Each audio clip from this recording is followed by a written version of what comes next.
Ay, Yuda, Donnie, shinare kong kailan niya namimiss si Belle. Say ng aktor, araw-araw, pag naghiwalay na kami.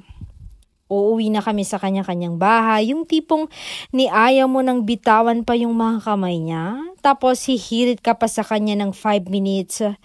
Ay, ganun ako ka-in love sa kanya, and proud ako.